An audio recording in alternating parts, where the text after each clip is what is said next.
Hey there gamers, DreamcastGuy here, and today we're talking about the Game Awards because it seems like the entire internet is very much expecting this year to be a dumpster fire.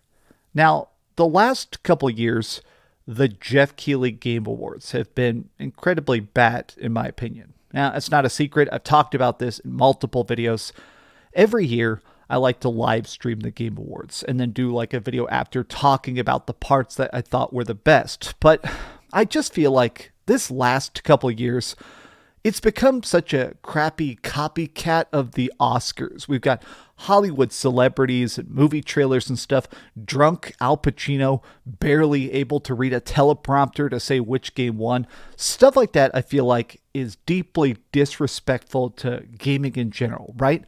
The gaming industry is the biggest art form on the planet. It makes billions, tens of billions, hundreds of billions of dollars. But it's also the best stories. It's stories where we get to be the hero, where I've openly wept at some of the most beautiful moments in video games. And the fact that it's just being derided and downgraded as this coattail riding secondary form of art to Hollywood, it's always been a bit of a mess. But last night they announced something truly baffling that people are still kind of reeling from. They said anything could be Game of the Year award. Anything. An expansion, a season, a DLC, a remake, a remaster, some random freaking mobile game. Anything can be in any category. And people are not just confused, they're actually mad. But let's talk. Hi, hope you're having a great day. And if you could, please give this video a like and subscribe if you haven't already. So, we're going to go through this, but the replies are pretty much people just saying this is all a big ploy to get Elden Ring to win again.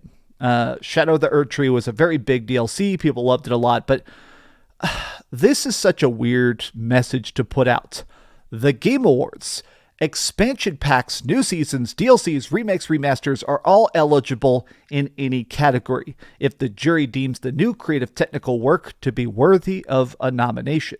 Now, the way the Game Awards actually works, they're revealing their nominations for the categories on Monday, and people are probably, let's just say, skeptical as to the value of these entries. But the way it works is that essentially, whenever you're trying to submit stuff to the Game Awards, there are a bunch of journalists. There's like a big team. There's different units, different websites and stuff, and they all have a nomination. They all say, okay, here's what we think is the best music, the best fighting game, the best indie game. And then everybody comes together, they tally the points, and whatever gets the most points wins, right? But I still think the idea of that isn't the problem. It's the fact that this sounds like, why are we even having categories if anything can be anything, right? Last year there was a bunch of controversy because an indie game won best indie game. Oh wait, it wasn't an indie game. Some random pixel game made by a billion-dollar company won best independent game.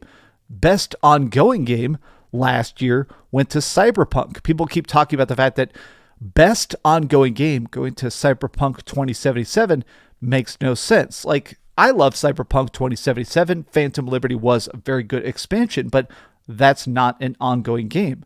That is specifically a category that's supposed to be about, I don't know, ongoing games. Games as a service stuff that isn't complete trash, like No Man's Sky completely rebuilding itself and releasing like 20 free expansions, or Fortnite Zero Build actually bringing Fortnite back to its roots. You know, stuff like that that is not just fun and cool, but shows actual effort from the developers. And so giving it to Cyberpunk, that is good DLC. It just feels like a really weird choice to say, yeah, all these categories don't actually matter. God. People are making jokes all over this. I want to look at a bunch of the jokes. So people are like, okay, so can we nominate the Xbox port of Death Stranding? Oh yeah, by the way, this is Blue Sky. I'm on Blue Sky. Everybody's moving over to Blue Sky. It's basically Twitter without the bots. So if you use Twitter, if you want something that's not Twitter, you could follow me. But here was my sort of estimation. These are the games that I hope win a lot of categories, but I don't know if they're going to. Final Fantasy VII Rebirth, Astrobot, Metaphor Refantazio, Black Myth Wukong, Balatro, and something like a Dragon, Infinite Wealth, or Tekken 8. But I did see a lot of people saying that Black Myth Wukong and Stellar Blade, it feels like a lot of journalists are scared to talk too positive about that, and since this is done by gaming journalists, there is a good chance those won't be as many categories as we perhaps hope. I think those games are both really good. Maybe they're not Game of the Year good, but they're ones for me. I did see even different people that are on panels that do actually have some skin in the game. Like this guy here, he works for, I don't even know. I think he works for RPG site, but essentially he's saying, okay, look, I'm one of the people on a team that deliberates nominations for the Game Awards, and I have to say, this being outlined underlines that last year, the fact that Phantom Liberty wasn't nominated was an absolute joke. A lot of people are basically saying, this just makes Game Awards in general look bad. Like, look, Shadow of the Erdtree being eligible for Game of the Year is stupid. It's my favorite release of the year. I still don't feel like this should count in this category. Almost everybody is like, okay, why?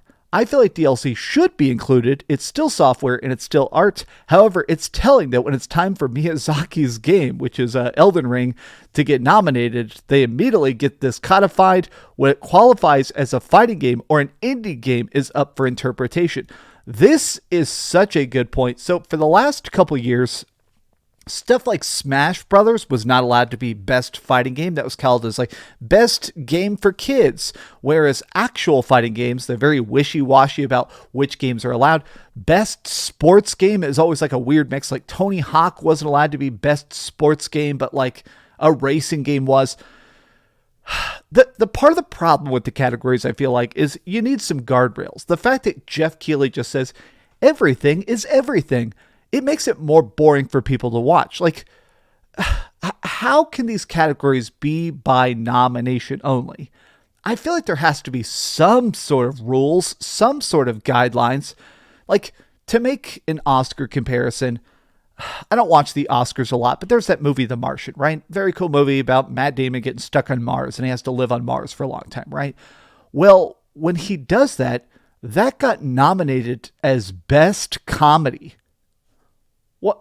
What are the point of these categories if they make no sense? Like, what are you even going to do if you make a deep, heartfelt drama and you win best comedy, or you make a badass technical fighting game and it wins best racing game? Could the judges just be silly and nominate stuff to insane stuff? It just seems like there's no actual rhyme or reason other than what Jeff Keighley, Mr. Game Awards, thinks is best. Look at this. I understand that it's all hypothetical. I understand that we'll probably never see a literal remaster for Game of the Year. But yeah, honestly, if an expansion or DLC, no matter how good, it should win, or if it does win, we are cooked. Game of the Year should embrace new standalone titles.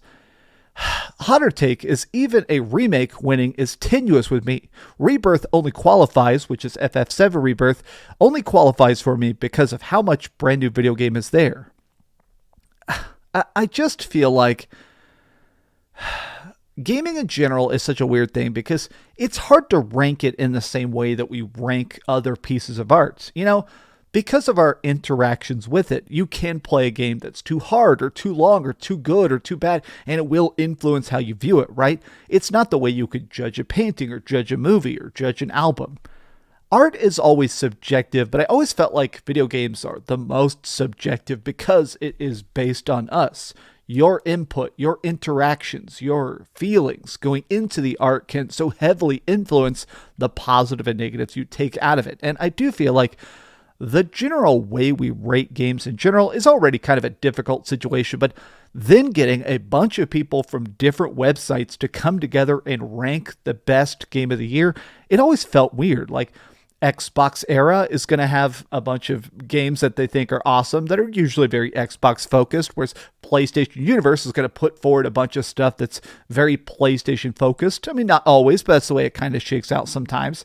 And it kind of makes me laugh, the idea of what if it was like this for freaking Oscars? What if each of the different, if there were like websites called like MCU only, and they were voting on the best movie of the year, and they're like, hey, it's WandaVision, or hey, it's, I don't even know what the heck Marvel movies are coming out now, The Marvels. Oh God, I am seeing so many people just being like, bro, this is just an excuse to make The Last of Us Part 2 remastered win again. Obviously, this person's joking, but oh my God, people would like literally be setting the freaking arena on fire. So funny they can't allow themselves to vote for lesser known titles. The Game Awards are such a joke. To be honest, I forgot Shadow of the Erdtree was even released this year. Not saying I didn't love it, but there's so many amazing games out, I just overlooked it. I do think that the gaming industry in general, this is not like a shocking statement. I do think they are lacking originality, right? Especially from the Sony side. I love PlayStation, obsessed with PlayStation. I get my platinum trophies. I love buying the newest PlayStation games and beating them. But Sony's constant remakes, remasters, re-releases, and stuff like that, it's a weird thing to see. And the idea of everybody betting on nostalgia, everybody just rewarding the same titles, the same names again and again and again, I think it's going to become the Ouroboros, the snake eating its own tail of, okay, after a while, companies are going to be afraid to invest in smaller ideas because, oh, this isn't Game of the Year material. Oh, we can't bet on that. We can't do this. We can't do that. How sellable, how recognizable, how interesting and comfortable will people be to even try this? Sometimes I randomly think about a game called That Dragon Cancer.